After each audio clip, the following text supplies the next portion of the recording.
Hello students, welcome again in this channel EduMaster। तो चलिए, हमने क्लासिकल कंडीशनिंग थ्योरी तो समझ ली थी अपने पिछले वीडियो में। अब हम करते हैं इस थ्योरी पर बेस्ड MCQs। ये MCQs आपके जितने भी कॉम्पिटिटिव एग्ज़ाम्स हैं एजुकेशन से रिलेटेड, टैट, CTET और UGC नेट, उसमें हेल्पफुल हो सकते हैं। अगर आपने ये थ्योरी नहीं समझी है तो आप प्लेलिस्ट में जाकर इस थ्योरी को अंडरस्टैंड कर सकते हैं। अगर हम नटशेल में शॉर्ट में इस थ्योरी को समझें तो according to classical conditioning theory, learning of new behaviour occurs due to conditioning. Conditioning से हम नए चीज़ों को लर्न कर सकते हैं, न्यू बिहेवियर सीख सकते हैं। कंडीशनिंग क्या होती है? जब दो स्टिमुलस को हम एक साथ पेयर करके देते हैं, जिसमें कि एक न्यूट्रल स्टिमुलस है आर्टिफिशियल और दूसरा नेचुरल स्टिमुलस है, तो कुछ टाइम के बाद आर्टिफिशियल स्टिमुलस से भी नेचुरल रिस्पॉन्स आना स्टार्ट हो जाता है। जैसे बेल और फूड की कंडीशनिंग जब की थी पावलोव ने, तो डॉग उस टाइम सलाइवेट करता था, लेकिन वो थी फूड के लिए उसका रिस्पॉन्स। कुछ टाइम के बाद जब सिर्फ बेल ही दी गई तो बेल से भी natural response that is saliva eject होने लग गया था। तो ये हमने की थी क्लासिकल कंडीशनिंग थ्योरी। अब हम इस पर बेस्ड MCQs डिस्कस करते हैं। Let's start. सबसे पहला क्वेश्चन है, classical conditioning is a learning theory associated with. ये क्लासिकल कंडीशनिंग थ्योरी किसने दी है, किससे एसोसिएटेड है? First option is BF Skinner, Ivan Pavlov, Albert Bandura, Sigmund Freud. Right answer is Ivan Pavlov. आप pause करके खुद भी सॉल्व कर सकते हैं। थोड़ी देर के लिए वीडियो पॉज कर दें और फिर ट्राई करें कि आपको इसका आंसर आता है या नहीं। BF स्किनर जिन्होंने ऑपरेंट कंडीशनिंग थ्योरी दी थी, इवान पावलोव ने क्लासिकल कंडीशनिंग थ्योरी दी, एल्बर्ट बंडूरा ने बिहेवियर ऑब्जर्वेशन थ्योरी दी थी और सिगमंड फ्रॉइड ने दी थी। ये एक साइको एनालिस्ट थे जिन्होंने पर्सनैलिटी थ्योरी दी। Next question, question number 2। In Pavlov experiment the bell acted as. जो पावलोव के एक्सपेरिमेंट में बेल सुनाई गई थी उसको, डॉग को, तो वो किस तरह से एक्ट करती है? As an unconditioned response, an unconditioned stimulus and conditioned stimulus. किस तरह से एक्ट करती थी bell? Bell act like a conditioned stimulus. Unconditioned response क्या था यहाँ पर? सलाइवा था, जो कि फूड के लिए होता था। अनकंडीशनड स्टिमुलस क्या था? फूड था, क्योंकि उसके लिए कंडीशनिंग करने की कोई ज़रूरत ही नहीं है, वो तो एक नेचुरल स्टिमुलस है। कंडीशनड स्टिमुलस थी बेल, क्योंकि इसके लिए हमें कंडीशनिंग करनी होगी, then only we can get response from dog. Next, question number 3. In classical conditioning, an unconditioned stimulus UCS naturally elicit. Elicit means क्या eject करता था, क्या निकलता था उससे?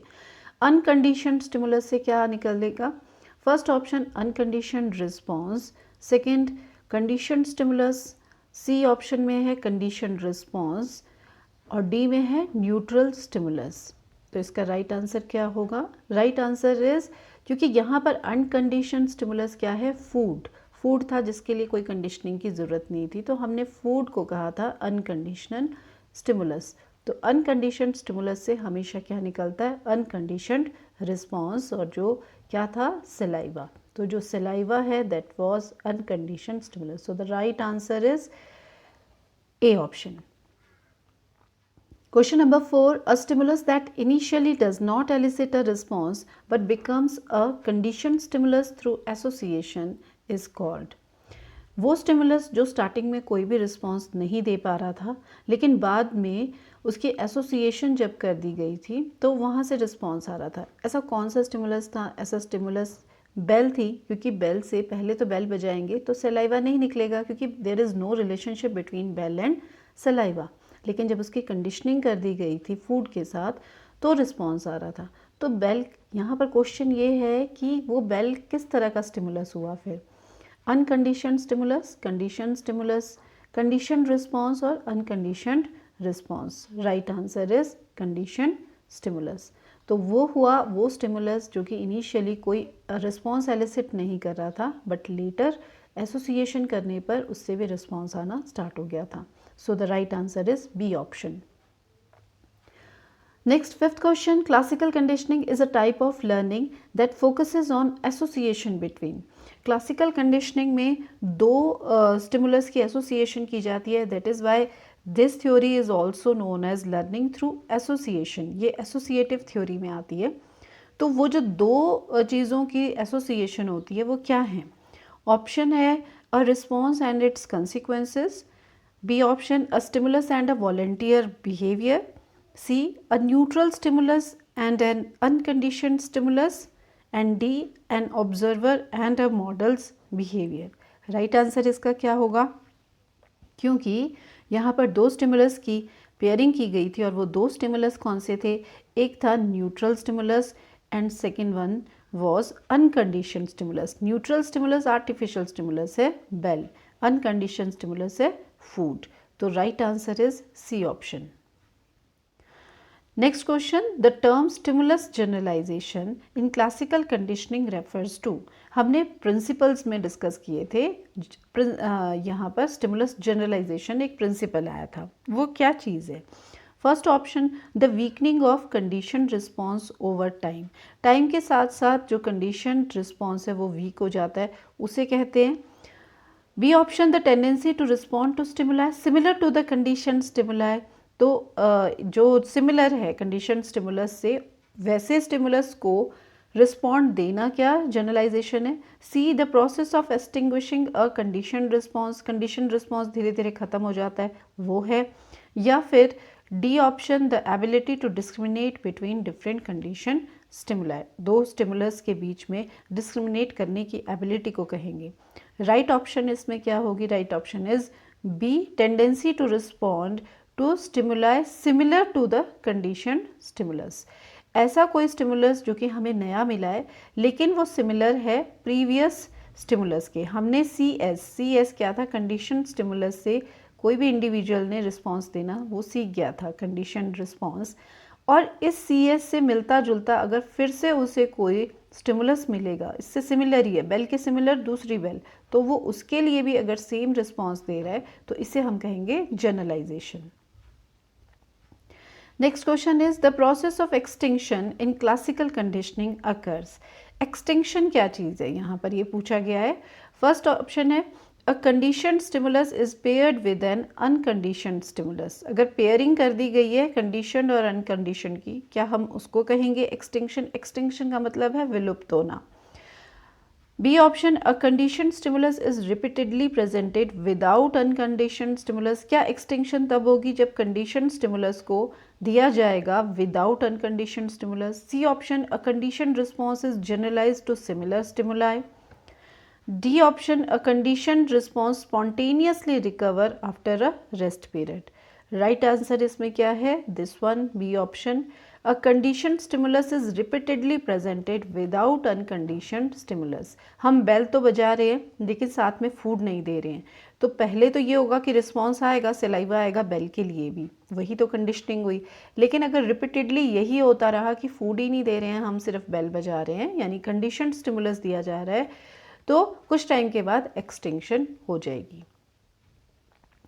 डी ऑप्शन, यहाँ सॉरी डी क्वेश्चन है, इन classical conditioning a stimulus that signals the absence of unconditioned stimulus is called.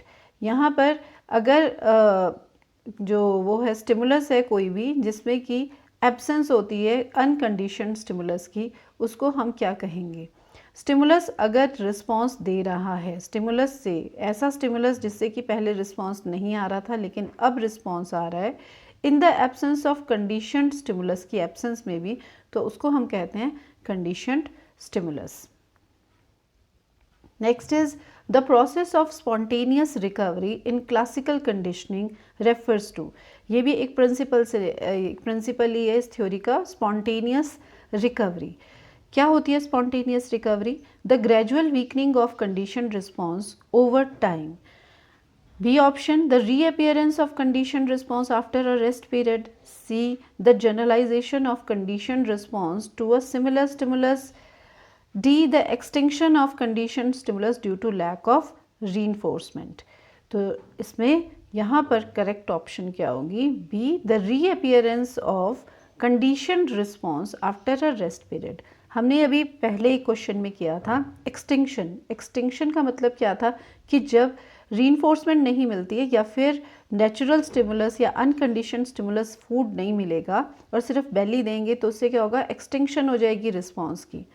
कुछ टाइम के बाद जब फिर से उस ऑर्गेनिज्म को, इंडिविजुअल को सेम सिचुएशन में रखा जाता है, फिर सिर्फ बेल ही दी जाएगी, कंडीशन स्टिमुलस ही दिया जाएगा, तो हम क्या है उसमें ऑब्जर्व करेंगे, there is reappearance of condition response. Condition response फिर आने लग जाएगा और इसे ही हम कहते हैं स्पॉन्टेनियस रिकवरी, यानी कि एक तरह से पुनः प्राप्ति होना जो अनुक्रिया बंद हो गई थी उसका।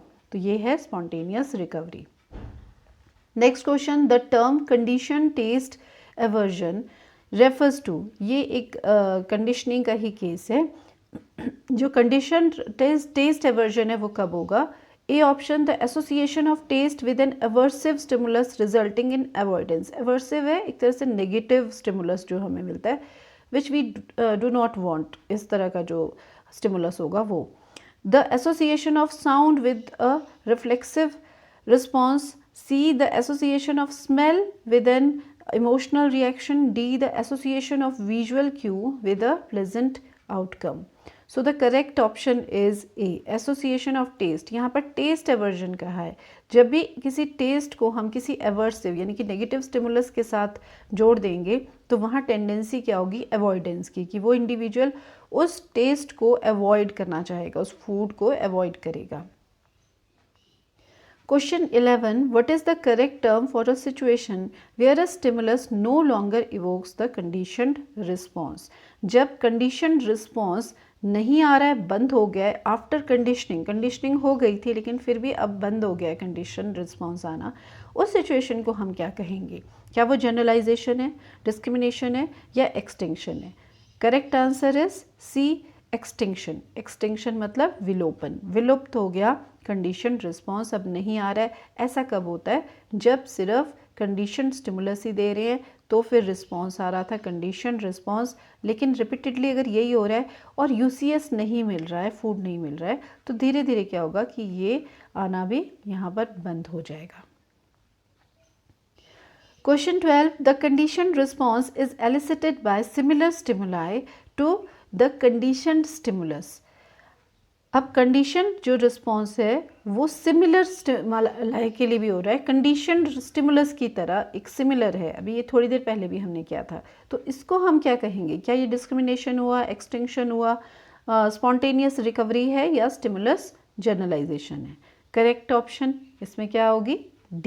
डी ऑप्शन है जनरलाइजेशन। इसका मीनिंग क्या हुआ कि अगर हमें कोई स्टिमुलस के लिए कोई इंडिविजुअल रिस्पॉन्स देना स्टार्ट कर देता है ये कंडीशन स्टिमुलस के लिए, और उससे सिमिलर ही अगर स्टिमुलस दिया जाता है, थोड़ा सा डिफरेंस है बाकी सिमिलैरिटी ज़्यादा है, तो सेम अगर रिस्पॉन्स आ रहा है तो इसको हम बोलेंगे स्टिमुलस जनरलाइजेशन, जिसको हम कहते हैं सामान्यकरण।